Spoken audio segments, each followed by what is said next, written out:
Boa noite, pessoal, tudo bom? Hoje a gente tem uma convidada muito ilustre, né? Vou esperar vocês entrarem aí para a gente começar a nossa conversa dançante de hoje, né? Que é uma pessoa super importante, né? Dentro da história do voleibol brasileiro. Todo mundo sabe aí, a Hélia Rogéria de Souza Pinto, a Fofão, né? Que é a pessoa que vai conversar com a gente hoje. Então eu vou aguardando, ela já entrou aqui já, né? Que bom.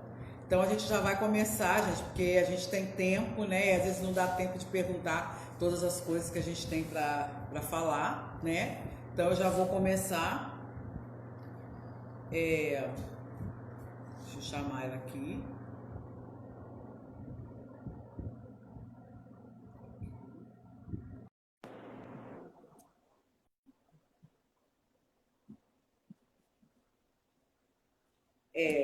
Todo mundo sabe, né? A Hélia Rogéria de Souza Pinto, a Fofão, nasceu no dia do meu aniversário, gente, para quem não sabe, né? Dia 10 de março, olha as coincidências que a vida dá pra gente. E ela nasceu em São Paulo, né? Desde menina se aperfeiçoou pelo voleibol. Em 93, ao comando do técnico Bernardinho, começaram a atuar de forma sistemática na seleção feminina de vôlei. Seu talento, porém, já teria sido notado lá atrás, enquanto menina, quando chegou no Centro Olímpico da Prefeitura de São Paulo, por indicação de sua professora de Educação Física, para um teste. Em 98, teve a sua grande oportunidade quando escalada para disputar o Grand Prix com a seleção brasileira. Porém, foi em 99, com a aposentadoria da Fernanda Venturini, né, que Hélia de Souza Fofão passa a fazer parte do time titular e, consequentemente, escrever a sua história de vitórias dentro e fora da quadra. Deixa eu ver aqui, que deve estar acontecendo alguma coisa. Vamos ver. Deixa eu voltar aqui. Considerada a melhor levantadora da história do vôlei feminino, foi campeã olímpica em Pequim e 2 vezes medalha de bronze, né? Sendo uma em Atlanta e a outra em Sydney, o que a tornou a atleta que mais conquistou o maior número de vitórias dentro da seleção, um verdadeiro gênio das quadras. E aí eu vou aguardar ela entrar para poder a gente continuar conversando, né? Já apresentei para vocês, né, que a história dela é uma história maravilhosa. Aqui.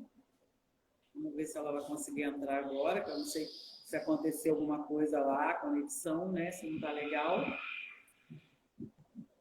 Acho que agora vai, gente. Meu Deus! Olá! Olá, boa noite, tudo bem? Tudo bem? Deu certo. Já sobe, mas né, a gente tem que deixar a tietagem de lado e conversar. Primeiramente, quero dizer que é um prazer enorme, que você, para mim, é um exemplo de superação. Eu falo para os meus alunos, falo sempre, né, a oportunidade que eu estou tendo hoje, eu falo com eles que a gente, quando sonha com alguma coisa, a gente tem que correr atrás e conquistar. E você, o seu exemplo é esse, e acho que o meu também hoje, de estar aqui conversando com você. Então, eu queria que você se apresentasse um pouquinho para as pessoas, né? Que eu falei sua história quase toda aí, mas Oi, boa noite. Eu tava aqui escutando você falar um pouquinho aí dessa minha história.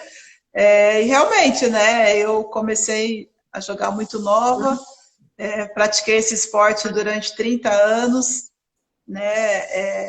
Fiquei 17 anos na seleção brasileira.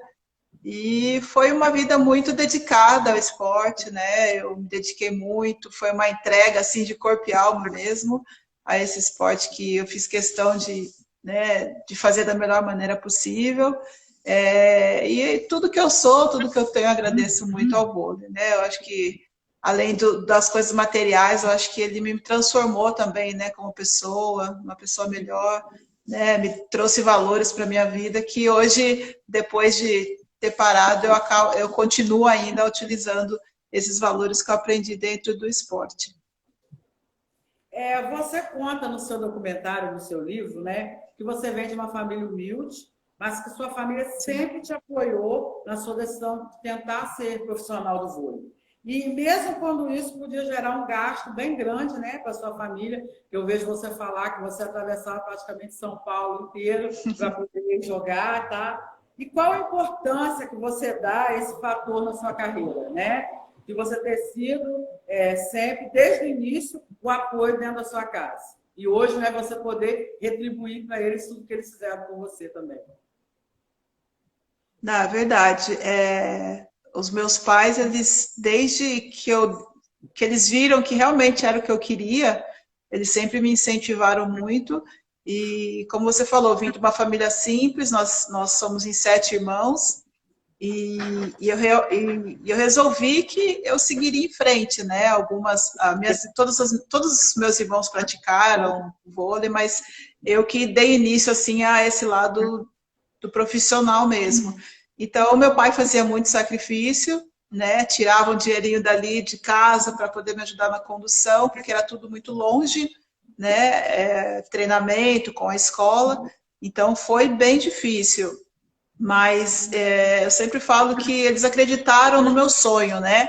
Poderia dar certo, como poderia não dar. Então, acho que eles terem me incentivado, isso para mim era mais importante. E eu queria que desse certo, porque era uma maneira que eu tinha de agradecer por tudo que eles faziam por mim, porque não é fácil, o começo é muito difícil, mas quando você tem o apoio de uma pessoa, dos pais, eu acho que isso te dá mais força, né? Te fortalece mais para você seguir em frente, né? E o importante é que eles nunca me cobraram nada, era sempre vai ser feliz, né? Se der certo, deu, se não der, continue estudando, que pelo menos na educação alguma coisa você vai ser.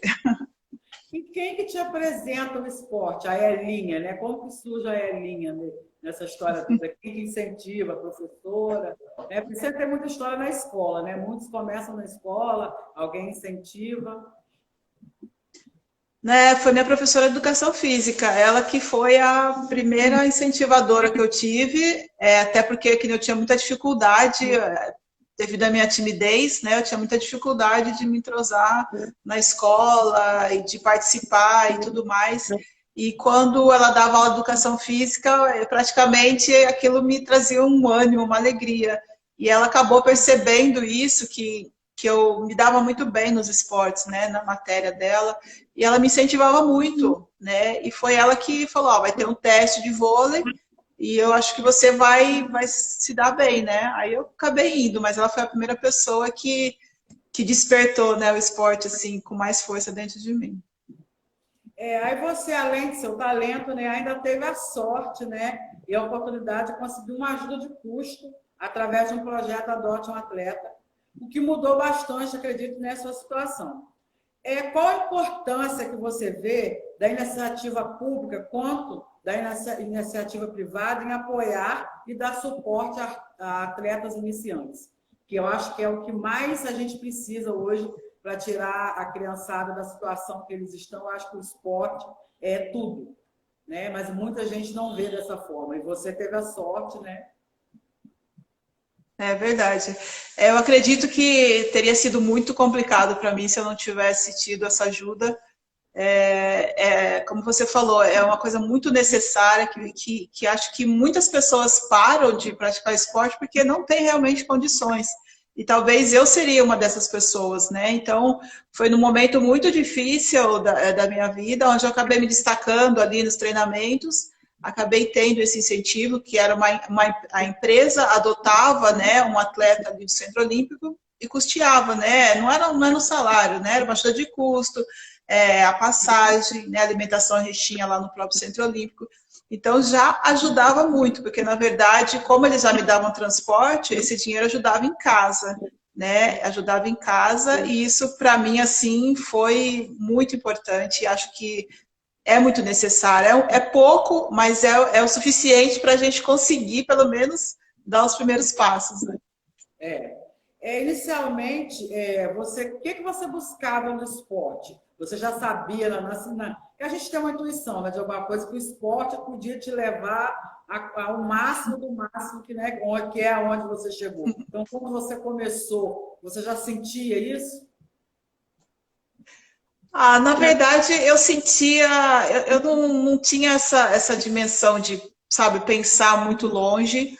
Eu pensava no bem que ele me fazia, né? Como eu falei, eu tinha um problema de timidez e eu sentia que eu me transformava, assim, sabe? Eu me sentia importante ali, praticando esse esporte coletivo. Então, eu sentia mais essa importância, assim, na minha pessoa, né? Eu nunca pensei assim, nossa, eu vou jogar vôlei que eu quero chegar em tal lugar. Eu acho que isso foi vindo aos poucos, lógico que você vai, né, tendo todo esse processo e tudo mais, mas no começo eu queria muito me divertir, porque eu sentia que o esporte me fazia muito bem, assim, sabe? Me trazia uma alegria que eu não tinha, não sentia essa alegria. E o esporte me trazia essa alegria e as pessoas percebiam também o quanto eu era diferente quando eu estava numa quadra e quando eu saía. Era como se fossem duas pessoas diferentes, assim, entendeu? Então, esse bem que o esporte me fazia, eu só queria me divertir, eu só queria me divertir. E daí as coisas foram acontecendo, né? Então, no início era esse pensamento que eu tinha. Quando a Fofão surge, né, surge por conta de um apelido, né, que ressaltava as suas bochechas, conforme você É. conta no documentário. Hoje em dia fala-se muito na questão do bullying por conta de apelidos, né, que faz essas correlações. Isso era algo que te incomodava? Ah, na verdade, assim, se você for pensar, Fofão não era um apelido dos melhores, assim. Mas eu tinha apelidos muito piores, assim, que graças a Deus não pegaram. Eu acho que esse apelido, apesar de ser o ão, assim, uma coisa muito forte, ele começa a ser carinhoso, assim, a partir de um certo momento. Com 14, 15 anos, eu falo para você que não foi nada carinhoso. Mas depois, então, imagina, as pessoas olhavam para mim e queriam saber por quê. Eu falava, por causa das bochechas. Aí vinha todo mundo apertar minhas bochechas, assim, sabe? Era uma coisa muito horrível. Mas eu não pensava por esse lado, assim, até porque não tinha essa coisa tão forte do bullying, assim, né? Na minha época, assim, porque eu sou de 70, imagina, a gente resolvia as coisas ali mesmo, né? Hoje em dia, talvez, se você chamar alguém de fofão, é uma coisa muito mais agressiva. Mas eu acabei vendo aquilo por um lado mais carinhoso, né? E de um boneco, né? Que era o motivo do meu apelido. Todo mundo teve, depois teve até um problema, uma vez que falaram que o Fofão tinha uma espada dentro, eu lembro que eu era criança, jogava o meu fora, abria tudo para ver o que, que tinha, que era uma Foi, seita, né? foi isso mesmo. Além da seleção brasileira, por quantos clubes você passou até chegar à seleção? Ah, eu rodei bastante. Não é que eu rodei bastante, né? Porque muitas vezes a gente perde o patrocinador, então a gente tem que mudar de clube, a gente não tem, né, aquela coisa fixa. Mas eu devo ter passado por mais de 10 clubes, né? E muitas vezes eu voltava para a cidade com outro patrocinador, né? São Caetano, saí e voltei várias vezes com vários patrocinadores. Mas eu já acho que mais de 10 clubes, incluindo fora do Brasil também. Eu não parei para contar, não, mas com certeza mais de 10 clubes. Dentro do esporte, a gente sabe, todos os esportes, como as crianças andando, como o pessoal do judô, sempre acontecem lesões. Você teve alguma lesão também que já te tirou de quadra, ou já jogou com dor, alguma coisa assim? Ai, o que eu mais tive foi, foi lesão, assim. Eu nunca fiz cirurgia, mas desde que eu passei a ser jogadora adulta, meu corpo, ele já, se pudesse ser analisado, eu já tive todos os tipos de lesões possíveis, né, de ombro, estiramento, joelho, tornozelo, e você acaba entendendo que o atleta de alto rendimento, ele vai conviver com isso, né, ele vai conviver porque a gente ultrapassa um pouco o nosso limite, né, tanto nos treinamentos quanto nos jogos, e isso exige muito do corpo, né, e tem uma hora que o corpo não aguenta e a gente não tem tempo de recuperar, né, a gente tem competição, então a gente meio que mascara a dor através de um remédio, uma medicação. Então, a dor vai ficando ali, né? Você nunca consegue se recuperar. E eu entendi que, a partir daquele momento, eu teria que aprender a conviver e a lidar com a dor, porque isso faria parte. E até o último dia que eu joguei, falo para você que eu tinha dor, assim, em alguma parte do meu corpo. Nossa, é o amor ao esporte. É igual bailarina. Consigo. Estourar, tudo estourar, mas o povo quer dançar, mas não bora. Tem algum momento, Verdade. né, que você achou que o jogo estava perdido e que não tinha chance mais e vocês conseguiram virar e levar a partida? Né? Eu sei que eu já assisti muitos jogos da seleção de madrugada e aquilo matava a gente. Eu já dormi muito com o coração, porque ia até no final, 22, não sei o quê, e vai, 2 pontinhos, 1 pontinho. E imagino vocês dentro da quadra como deve ser, né? Acontece muito, acho que no vôlei feminino mais ainda, porque o feminino é muito mais psicológico, é muito mais emocional, né? Aquela coisa de você estar ganhando de 2-0 e de repente você perde o jogo. E na seleção brasileira aconteceu muito isso, de estar perdendo de 2-0, jogando mal, né? Aquela coisa de, meu Deus do céu, hoje vai ser 3-0, vamos embora para casa, e você do nada, você começa... É o último respiro que a gente fala, o terceiro set, né? Quando você vem de 2 sets, você fala assim, ou a gente vai para tudo, ou nada, ou a gente vai apanhar de 3-0. Então, é um momento, assim, não é sempre que acontece, né? É você conseguir virar um placar como esse, mas é um momento que você acaba relaxando um pouquinho no sentido de agora eu vou fazer tudo que eu posso e que eu não posso para reverter a situação. E daí parece que muda, né? A força vem para o nosso lado, a gente consegue se unir mais como um grupo. Eu acho que isso, quando a gente está numa situação adversa, que você consegue se unir como um grupo, eu acho que isso traz um diferencial para o jogo, né? E acho que isso é o fator fundamental assim para a virada, né? Você se juntar ao grupo ali e falar, vamos agora e vamos para cima, a gente não tem mais nada a perder, né? E isso acontece muito no vôlei feminino. E é o que emociona a gente aí, porque a gente fica no ponto. Vocês sim, né? Não tem como falar da seleção brasileira de vôlei feminino, não falar da rivalidade, eu passo até mal. Rivalidade Brasil e Cuba, porque né, 2 potências na escola de vôlei. A seleção cubana também era muito conhecida por ser extremamente provocadora, criadora de confusão. Lembro que tinha jogadora que entrava na pilha e se desconcertava toda, porque acho que o jogo delas era assim, né? Durante as partidas com o Brasil. Conta pra gente algum episódio dessa rivalidade que ultrapassava as linhas da quadra.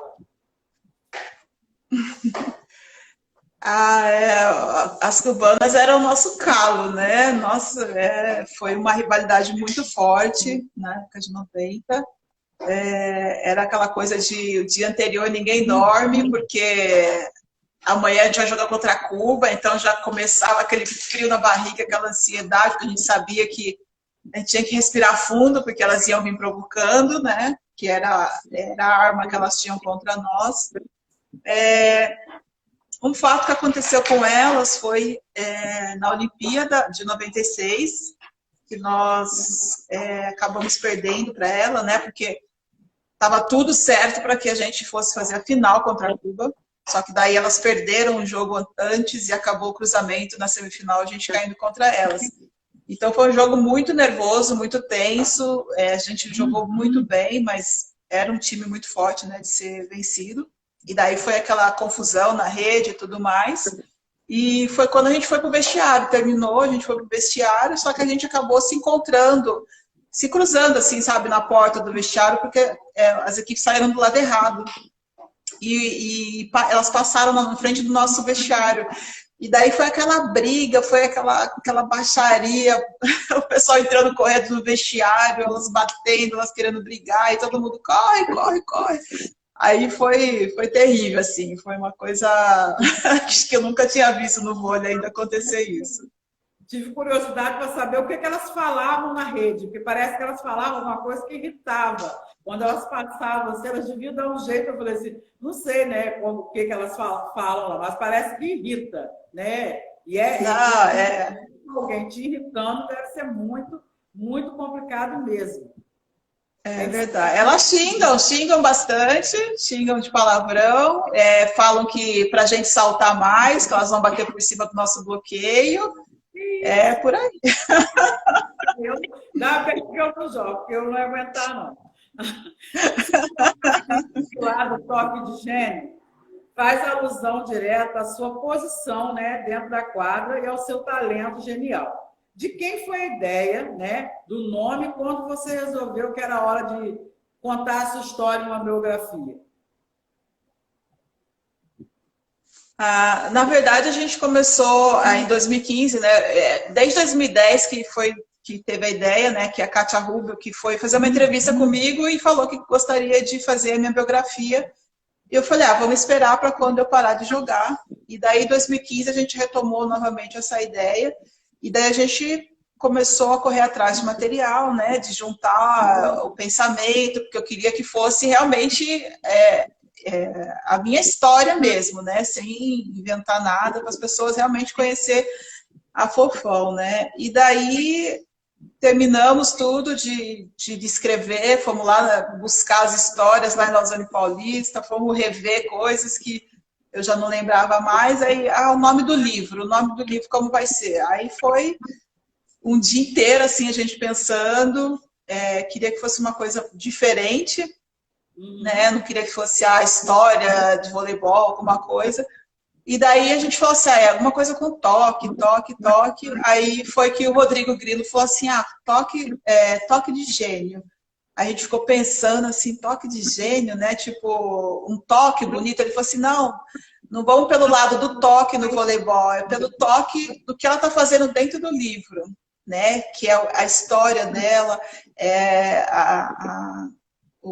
a motivação que ela está passando para as pessoas, o incentivo, porque o livro, na verdade, eu queria que deixasse isso, o incentivo para as pessoas verem que é uma história vencedora, mas que é uma história de dedicação, né, de empenho e tudo mais. Então, aí veio essa história do toque de gênio, era o toque pela história, assim, não pelo toque do voleibol, era o toque da história para tocar realmente as pessoas.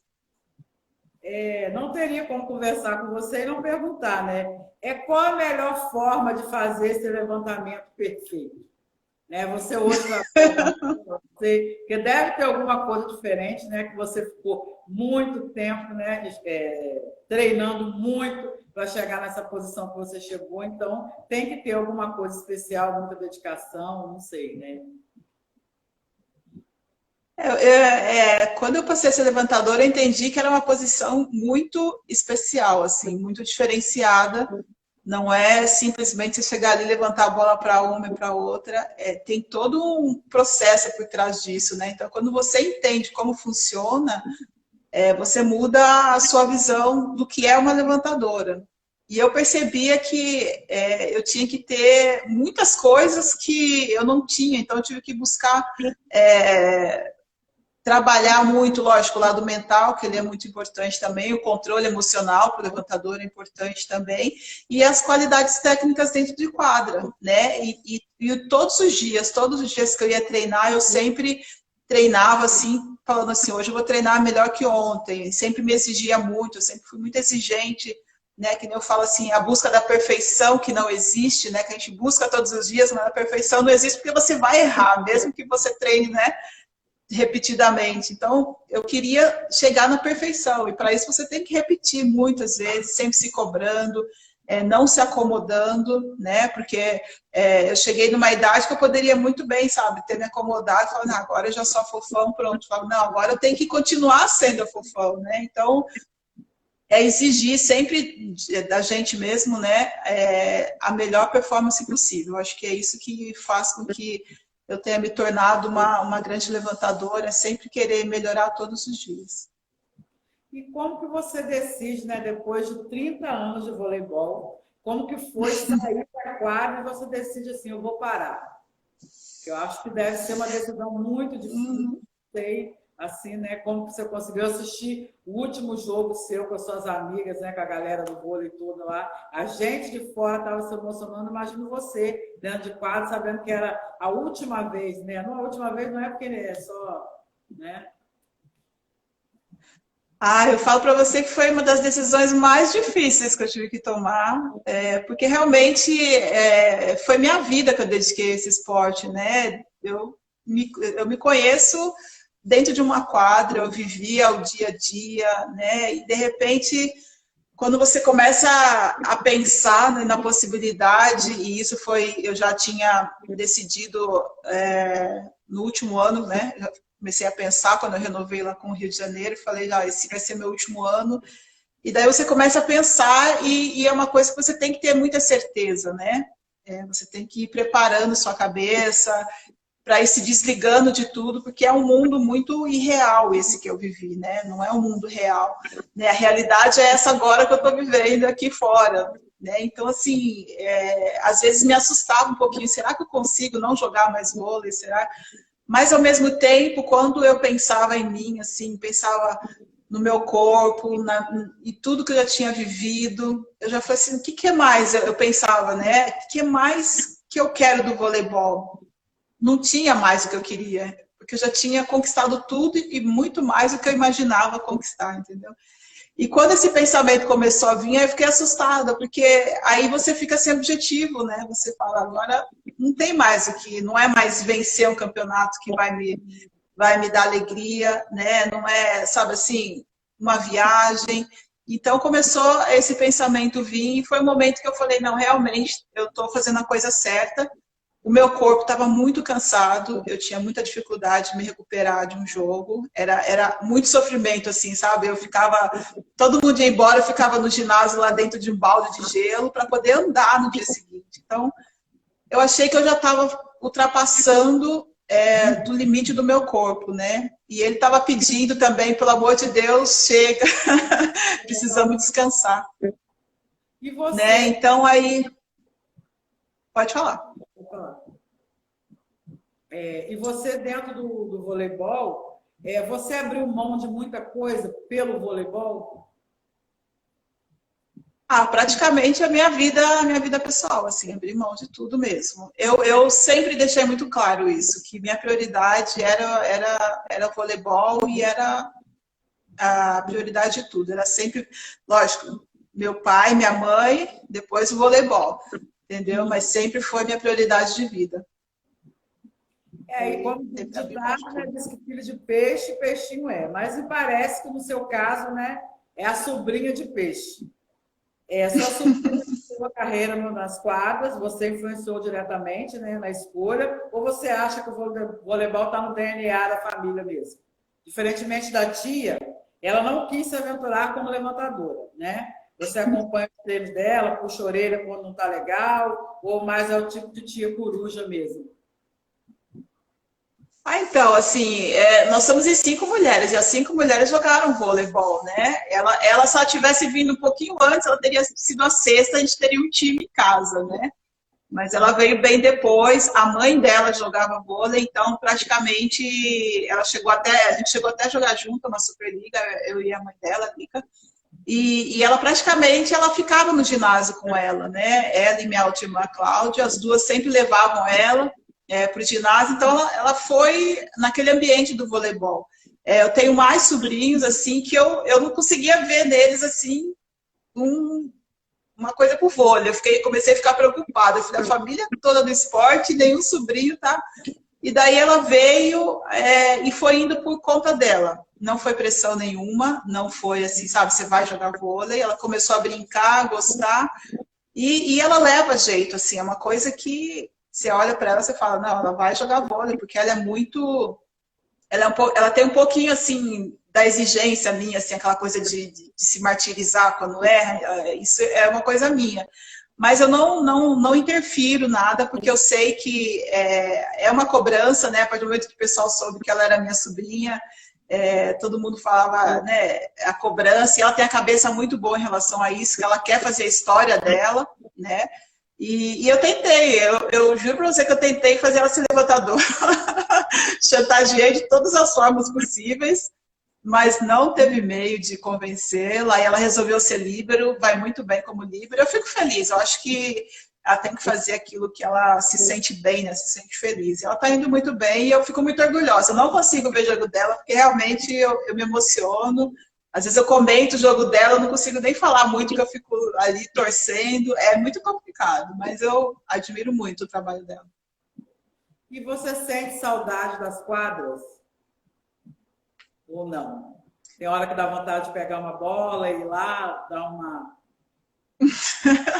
Eu tenho um problema sério, assim, você falava assim, eu não sinto, assim, saudade, mas quando eu chego numa quadra, que eu vou fazer uma clínica, alguma coisa, eu fico arrepiada, você não tem noção, assim, para me tirar da quadra, assim, o pessoal fala, é 1 hora só, não, beleza. Quando eu vejo, estou 1h40, 2 horas ali, eu não percebo, assim, eu começo a me envolver de novo, sabe? Mas, assim, eu acho que saudade de voltar, jogar, de estar ali, eu não sinto ainda isso, não. Eu acho que é uma coisa que talvez mais para frente, mas é só não pisar na quadra, né? Mas por enquanto, eu estou bem tranquila, assim, em relação a isso. Tem uma diferença, tem diferença entre a Hélia e a Fofão? Tem diferença de uma para outra? Nossa, tem, muito, tem muita diferença, muita diferença. Eu acho que de personalidade mesmo. Eu falo que quem me conheceu, assim, fala, nossa, você é outra pessoa, assim, não no sentido de, eu acho que as minhas raízes, assim, essas coisas de lembrar de onde eu vim, isso nunca deixei de lado. Mas aquela coisa de encarar a vida mais de frente, sabe? Eu era uma pessoa que eu era a última da fila, rezava para ninguém chamar meu nome, sentava lá no fundo, escondida, sabe assim, extremamente tímida, não gostava de falar, não gostava de conversar. E de repente veio uma Fofão aí com, sabe, com uma garra dentro dela, né?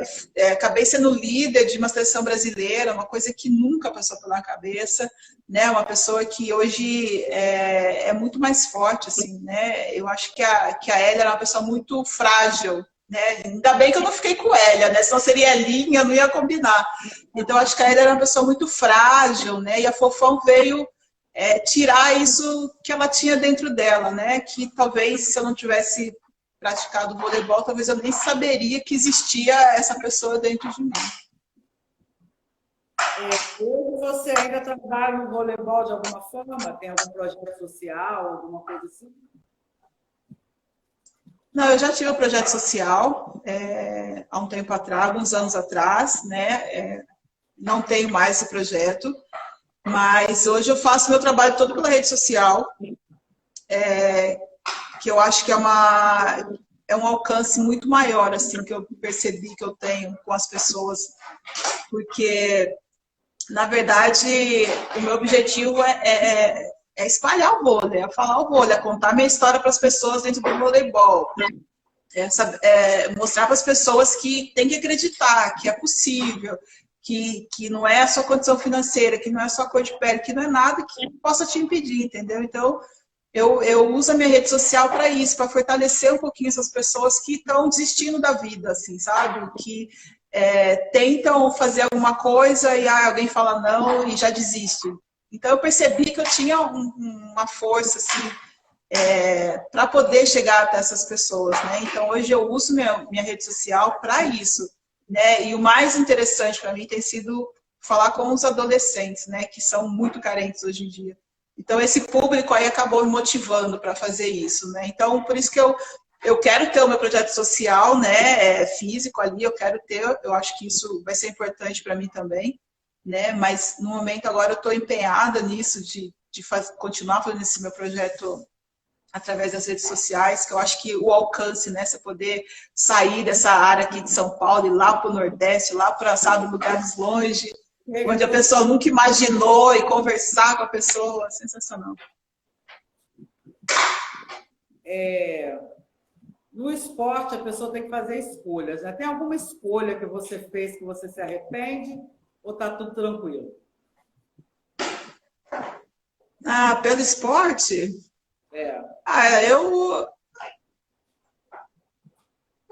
Arrependimento, eu não posso ter arrependimento, porque eu acho que eu sempre tive muita consciência do que eu queria, né, da minha vida. É lógico que muitas coisas, né, que eu perdi o tempo agora, talvez algumas coisas eu consiga recuperar, outras não, mas eu acho que não tem arrependimento, sabe? Eu tenho muita tranquilidade em pensar que eu fiz as coisas da maneira que eu achei que era a melhor maneira possível. Qual a sensação de você poder subir no pódio de uma Olimpíada, né? Porque eu acho que todo mundo que joga, pratica qualquer esporte, quer chegar ao pódio, né? Quer que a pessoa uma disputa um título com grandes seleções de todo mundo e poder gritar, é campeão. Imagino, né? Levantar a bandeira do Brasil como que não deve ser. Ah, eu acho que primeiro veio um choque, né? Você não acredita. E você fica ali, você fala, meu Deus do céu, será que isso é verdade mesmo? Mas ao mesmo tempo é uma felicidade imensa. Eu acho que não tem uma palavra que defina isso. Pelo menos para mim, assim, era a busca da minha vida, era ser campeã olímpica, e quando você está ali no lugar mais alto, é que nem eu falo, naquele momento de uma Olimpíada, você não representa só o vôlei feminino, você representa o Brasil todo, porque o Brasil para te ver, né? Estão torcendo com você. Então, assim, é uma mistura de sensações, assim, que não dá para explicar, não dá. Você fica, parece que você volta no tempo, é uma coisa que não, parece que não está sendo real, é muito, muito estranho, assim, explicar, porque é uma sensação que só quem está ali para viver, para poder sentir, né? Porque é muito incrível. E agora tem umas perguntas que o pessoal está fazendo aqui. Conta pra gente Tá? como foi passar pela seleção do Bernardinho, né? Que a gente via Bernardinho nervoso, vermelho, ia para lá, eu falei, eu tinha até medo, eu falei, mas se está andando o time, tá bom. Ele, né, empurrava o time mesmo. Ah, o Bernardinho, ele é aquilo ali que as pessoas veem mesmo. A gente, no dia a dia, a gente vai se adaptando, acostumando com a maneira dele de ser. Mas não é fácil. No começo, eu juro para você que eu tinha pesadelo com ele, porque eu sonhava com ele gritando, com ele atacando em mim, assim, tão assim, né? Era uma maneira diferente de dirigir, né? Então eu tinha pesadelo com ele, assim, acho que durante uma semana. E depois você, quando vai convivendo, você fala, é o jeito dele, ele vai ser assim. Então você tem que acostumar e conviver com isso, né? Não é fácil, porque tem jogadoras que não têm esse controle para aguentar, porque ele vem forte mesmo. Mas, ao mesmo tempo, quando acaba ali o treinamento e você conversa com ele, você fala, meu Deus, é outra pessoa. Você não consegue ficar com raiva dele, sabe? Porque ele é uma educação, assim, ele se transforma. É aquela transformação que nem eu tenho quando eu estou na quadra, ele tem também.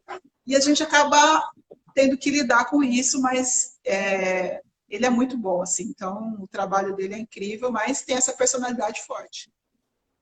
Que acho que tem que ser, né? Tem que ter alguém para dar curso no povo. O Lucas está falando que conhece a Júlia e a Lica, e que Cláudia foi a técnica no projeto do Fofão. Isso, perfeito. São minhas três irmãs, a gente teve um projeto lá em Peró, né? Era a Cláudia, a Paula, a Júlia e a Lica. E ele conheceu, faltou conhecer mais uma só, mas são minhas irmãs, assim, que tomavam conta do projeto. Aí o professor Timóteo está dizendo que é um eterno torcedor da Fofão. Obrigada, Timóteo. Um beijo. Bom saber. A bochecha não, é outra. Oi? O Léo está perguntando, dá para começar no profissional ainda que esteja fora das categorias? Eu vejo assim, eu acho que não tem um limite assim, de idade. Você não pode falar a pessoa com tal idade, outra idade. Eu acho que vai muito da disposição que a pessoa tem. É lógico que quando você começa cedo, você aprimora a técnica, talvez com mais tranquilidade, e talvez com mais idade você já tenha que ter um pouco essa técnica, né? Você já tem que ter um nívelzinho um pouco mais alto, porque você não vai ter esse tempo de aprender. Mas eu acho que depende muito de cada um, da vontade, da disposição. Eu acho que tudo é possível. Não tem nada que seja regra, isso não pode, não consegue. Eu não vejo assim, não. E eu queria te perguntar uma coisa que os alunos às vezes perguntam muito. A questão da peneira, né? Como que é passar por essa peneira, que muita gente desiste na primeira tentativa, né? Que realmente deve ser complicado, aquele monte de gente lá assistindo, um monte de olheira, a pessoa já está nervosa. Você participa disso também? Qual o conselho que você daria para esses jovens? A peneira, ela é um teste assim de... É aquela coisa, você tem que ir ali naquele dia fazer tudo o melhor possível, né? E é lógico que vem o nervosismo, vem aquele, né, são várias pessoas querendo ali, às vezes, 3 vagas, 4 vagas, né? É pouco para muita gente. Mas o que eu sempre falo, assim, lógico que na primeira vez pode ser que não passa, mas não pode desistir, né? De repente você vai encontrar um lugar que vai ter uma pessoa que vai te olhar com outros olhos, vai falar, poxa, aquele ali eu gostei mais, né? Só que eu acho assim, que quando você vai fazer uma peneira, se concentra, que você consiga fazer o melhor naquele dia, entendeu? Deixa o nervosismo de lado, respira e vai fazer o que você consegue fazer de melhor, entendeu? Se vai dar certo, se não vai, lógico, isso não depende só da pessoa. Mas eu acho que não pode, só porque vai ouvir um não, falar, eu não quero mais saber, esse esporte não é para mim. Porque não, você vai ouvir sua vida toda, né? Não vai ser a vida toda. E se você desistir da primeira vez, você vai estar desistindo de muitas coisas na vida. Então, eu acho que é essa persistência aí que fortalece os atletas. Ó, mandaram aqui, a Lídia está dizendo fofão, irônica como sempre. Olha, Lídia que mandou dizer. Por quê? Jamais. Olha lá, ó. Deve ser Lídia, não sei. Edson Carvalho está dizendo que você é a fada das mãos mágicas. Professor, obrigada. Para você comentar sobre sua experiência internacional. Foi uma experiência incrível, assim. Foi a primeira vez que eu saía do Brasil, já fui para a Itália direto. E para mim, assim, eu precisava de uma motivação, né, para a continuidade da minha carreira. E eu fui buscar essa motivação fora do meu país. Lógico que não é fácil, porque você chega num outro país, tem a diferença da língua, né, as pessoas têm um outro comportamento, você tem que entender como é que funciona, respeitar as regras daquele país e tudo mais. Mas, ao mesmo tempo, você tem que provar que você é uma boa jogadora, porque você é uma estrangeira. E estrangeira, você não vai lá para passear, as pessoas querem resultado.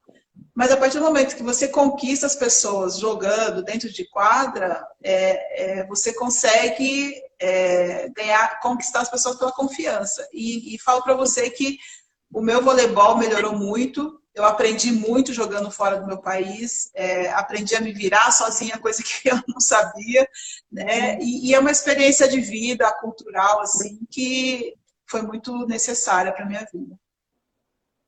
Perdão que eu queria errado. Lídia quis dizer que você, fofão, é icônica, como sempre. Eu queria errado. Eu falei, o que eu falei de errado? Um ao mesmo tempo do outro. O Silvio está perguntando se tem alguma jogadora que você teria vontade de atuar junto em quadra, mas não foi do mesmo momento que você. E não é que não foi da seleção, às vezes na época que você foi, se tinha alguém que você gostaria de ter jogado junto, de estar em quadra junto. A pessoa que eu teria curiosidade era da Mireia. A gente foi sempre adversária, né? Ela na seleção de Cuba, mas eu teria curiosidade em jogar com ela.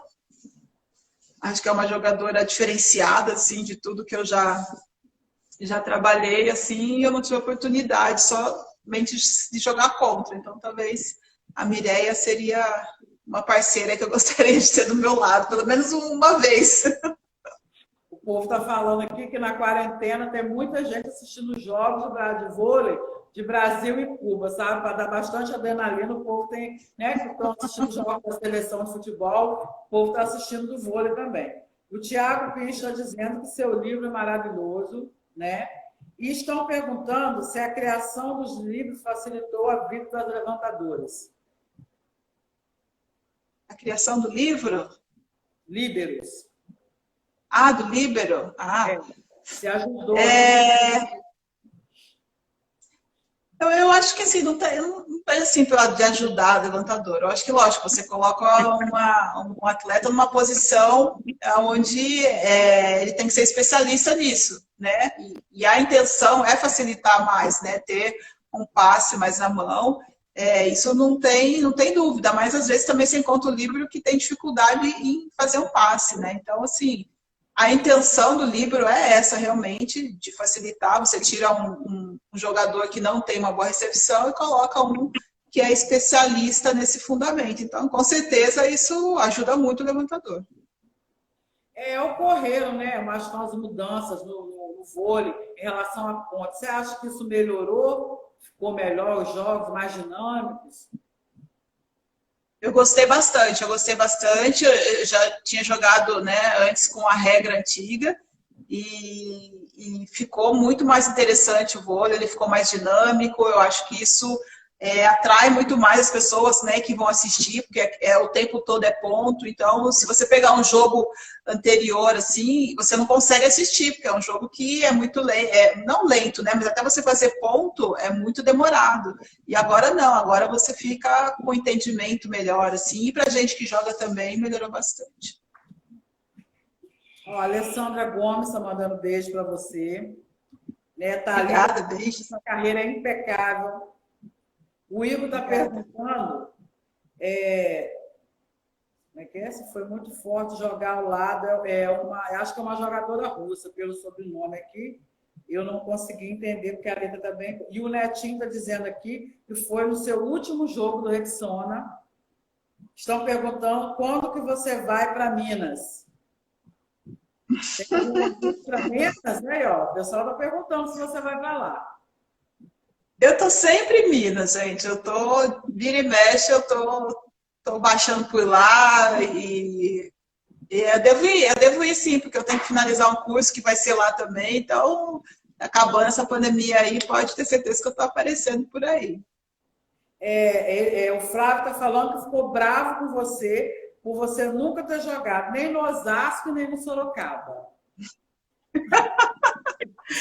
Ai, Flávia, tem coisas que não dependem da gente, né? Depende das pessoas, né? Levarem, né? Aí tá a diferença. Eu tenho que perguntar para os diretores por quê, né? Eu não recebi convite, né? Apareceu o convite, né? O Neto quer saber se ela acha que hoje estamos em falta de grandes apostas, quer dizer, apostas no vôlei, né? Grandes nomes aí, então se tem algum nome surgindo, pessoas que podem, despontando, né, como grandes atletas no vôlei.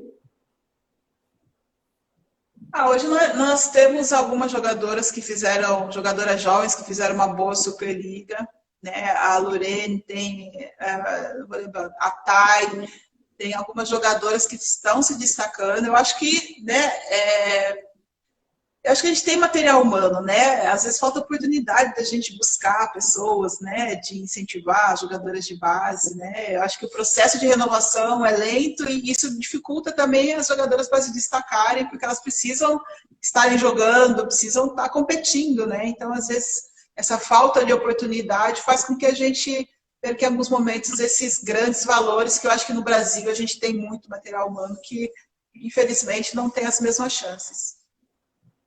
O Igor estava perguntando como foi jogar com a Mihailovic, que atacava muito forte, como foi jogar ao lado dela. Mihailovic, é uma Sérvia. É um nome enrolado, eu sei. É a Branca, fala a Branca que tá certa. Olha, foi muito bom, porque foi uma pessoa que chegou, ela é uma estrangeira, né? Mas ela é diferenciada também. Ela chegou ali no Brasil muito acanhada, ela melhorou muito, ela saiu outra pessoa, mas ela tem um coração, aprendeu português, falava muito bem português e sempre muito disponível, sabe? Querendo aprender, querendo ajudar.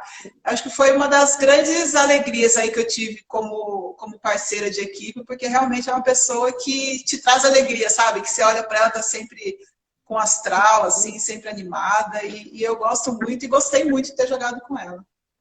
E quando você entrou na seleção, né, que foi para a seleção brasileira, você chegou a se inspirar em alguém, tinha alguém que você admirava ver jogando e de repente jogou com essa pessoa também, aprendeu alguma coisa? Eu sei que o Zé Roberto para você é muito importante. Eu vi um vídeo de vocês dois juntos chorando, eu achei assim, deve ter muita história aí entre os dois. O Zé é muito importante na minha carreira, né? Como levantadora, foi ele que me formou, né? Ele que me deu os primeiros passos, aí me ensinou a caminhar dentro do voleibol como levantadora. A minha inspiração veio que eu tive assim para, né, até crescer como levantadora foi do Maurício Lima também, que foi levantador, campeão olímpico em 92. Ele foi uma inspiração, assim, até mesmo porque eu queria meu espaço, né? E se eu fosse seguir uma outra mulher, assim, eu seria mais uma, né? Eu queria ter meu espaço, ser diferenciado. E eu fui buscar muitas coisas assim nele, até para ver como que eu me formaria como levantadora. E tem outros que você vai vendo, né? Ali naquele Lova, a própria Jaque Silva que jogou, eu não cheguei a ver jogar muito, mas o pouco que eu vi, ela já me enchia os olhos assim, né? Aquela ousadia dela, mas eu não tive a oportunidade de ver muito jogo. Eu vi 2 jogos, se foi muito, mas eu gostei muito do que eu vi. E daí você vai se inspirando. Entendi. E você dentro de quadra, né? A galera que jogou com você, vocês são amigas até hoje, consegue se encontrar, conversar, tem alguma coisa assim, encontro das jogadoras? Então, a gente é muito difícil reunir as pessoas assim, né? Porque na verdade cada uma mora num estado diferente, né? Apesar de a gente ter jogado muito tempo junto, cada um segue um caminho muito diferente. É bem legal quando a gente se encontra assim, em algum evento que promove, né? As medalhistas não sei de quê, da campeã de tal ano. E aquela saudade, assim, né? Aquela coisa de. Parece que a gente sempre esteve junto, né? Porque a gente começa a relembrar as histórias. Tem vários grupos agora que a gente fez, já tinha feito antes, né? De várias épocas, assim, que eu joguei, de seleção, de clube, e que a gente consegue conversar um pouquinho, que a gente consegue manter contato, assim, mas assim, se encontrar mesmo, são algumas que moram, que nem eu sou de São Paulo, então eu consigo encontrar com algumas amigas que continuam sendo amigas mesmo, de sair, conversar e tal. Mas a gente procura sempre manter, sim, eu sempre que posso vou assistir jogos, quando vem algum sabe, vem de Minas, do Rio, minhas amigas vêm, eu vou assistir alguns jogos. E a amizade que a gente tem do esporte é essa, assim, dessa maneira. Mas tenho grandes amigas, assim, e algumas irmãs mesmo. Uhum. E uma coisa que eu queria te perguntar, que é, às vezes o vôlei, né? A gente vê muita jogadora de vôlei, quando a gente vê vocês, às vezes, em eventos sociais, que não é fora, que não é dentro da quadra, né? A gente vê aquelas mulheres transformadas, maquiadas, e hoje, né, você está fora, né? Você não está atuando mais. Então, como que é essa coisa da vaidade da Fofão? Antes, né? Eu não sei se dava tempo de fazer isso tudo, produção, maquiagem, né? Que era muito cabelo preso, e bota um monte de coisinha e vamos jogar. Né? E hoje, como que está a sua história com isso? Eu estou sofrendo muito, porque assim, eu gosto, que nem você falou, né? Foram 30 anos de cabelo preso, né? E de repente você, que nem hoje eu tô de cabelo preso, porque eu tenho dificuldade de arrumar meu cabelo, assim, eu não consigo, eu tenho que, desde manhã já tá arrumando, assim. Isso para mim me incomoda, porque eu nunca tive jeito para arrumar o cabelo, assim, eu sempre desprendia e vai, sabe, assim, e agora eu preciso dessa coisa, assim, né? E eu sofro muito, porque aí eu começo, aqui não sei me maquiar, mas eu vou passando as coisas no rosto, vou aprendendo esses internet da vida aí, que vai saindo, mas... Vai aprendendo, é isso aí. Então, mas é uma coisa que a gente tem que agora, eu acho que agora é a imagem, né? Então eu procuro tentar, né? Troquei o tênis por sapato, por salto e tudo mais, mas eu tenho meu lado vaidosa, assim, eu acho que é importante a gente, né, valorizar um pouquinho disso, mas eu estou me esforçando, estou tentando. Eu quero 30 anos, né? Só uma coisa, mas vai aprendendo, vai acostumando. Acordou, prende, dormiu, prende. Certo. A sua história, né? É de fato uma linda história de superação e que inspira pessoas a não desistir dos seus sonhos. Que mensagem você deixaria tanto para os alunos do meu projeto, no caso do Dançarte, que sonham, né, em ser bailarinas, quanto para qualquer pessoa que tem sonhos de se aventurar numa carreira profissional? Até os jovens, né, querem se tornar atletas, e a gente aqui no interior, né, onde eu moro aqui, a gente só vê a valorização do futebol, é o único esporte que tem. E as meninas, tadinhas, elas são taxadas, né, que você sabe, que o preconceito existe muito das meninas que jogam futebol no interior, é mais ainda. E a gente não vê essa valorização de outros esportes, como vôlei, basquete, handebol, nada. Então, que você deixasse uma mensagem, né, para incentivar esses jovens, até ir para outras cidades, já que aqui não tem. É verdade, é verdade. A gente tem tantos talentos assim no Brasil, né? E muitas vezes nem todo mundo vai ter as mesmas chances.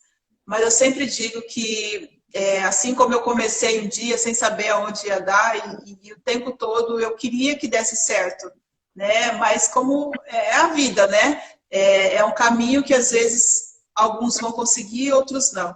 E eu sempre digo que durante essa caminhada, muitas vezes você encontra muitas dificuldades, você encontra muitas pessoas que não acreditam em você, você encontra, às vezes, lugares que não vão te dar a oportunidade que você merece, ou às vezes você não encontra o espaço. Mas eu acho que quando a gente tem vontade, a gente tem um sonho de alguma coisa, a gente não pode deixar que ninguém impeça a gente de ir atrás disso. Por mais difícil que seja. Eu sempre digo que talvez hoje, se eu não tivesse ido atrás daquilo que eu queria, sem saber onde ia chegar, hoje talvez eu seria a pessoa mais frustrada da vida, porque eu acho que, na verdade, a gente está para quebrar barreiras, para quebrar os desafios que a vida, né, nos coloca na nossa frente. Então, assim, se eu tentasse e não desse certo, pelo menos eu ia falar, não deu certo, mas eu tentei, eu fui até onde deu. Então, acho que as pessoas têm que fazer isso mesmo, elas têm que tentar até onde não dá mais. A hora que fala assim, tentei tudo, não deu certo, eu estou feliz com essa minha tentativa, vou seguir outro caminho, entendeu? Mas nunca deixar ninguém dizer aquilo que você pode e aquilo que você não pode fazer, porque a força está dentro da gente. Então, essa é a mensagem que eu deixo para todo mundo, né? Principalmente para os seus alunos aí, que não desistam em momento nenhum, porque quando a gente menos espera, a gente tem uma força dentro da gente que a gente nem imagina.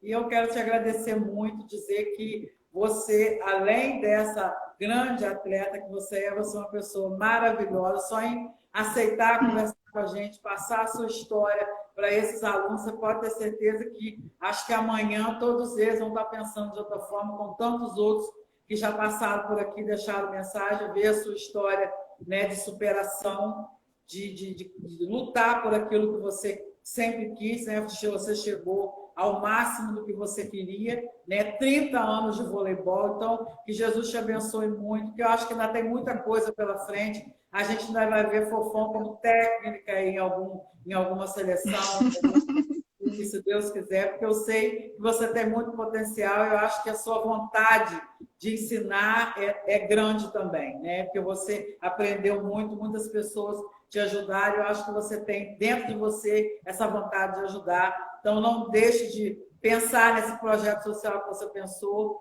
porque a coisa mais linda do mundo é trabalhar no projeto social, eu estou te falando do fundo do meu coração, porque todos os dias eu tenho uma emoção diferente, e é o que você vai ter. Você vai virar psicóloga, você vai virar assistente social, você vai virar tudo, porque você vai ver coisas que você jamais imaginaria ver em adolescentes, em crianças. Então, essa é a minha mensagem para você, que Jesus abençoe sua família, seus pais, seu marido, e que você alcance voos imensos pelo esse mundo ainda. Tá bom? Muito obrigada mesmo. Obrigada, Adriana. Eu que agradeço pelo carinho aí. Deus abençoe você e a todos que estiveram aí com a gente nessa live. Muito sucesso aí no seu projeto. Se Deus quiser. A gente, quem sabe, a gente não se encontra por aí, tá bom? Um Com beijão. certeza, com certeza. Foi muito, muito, muito. Obrigada.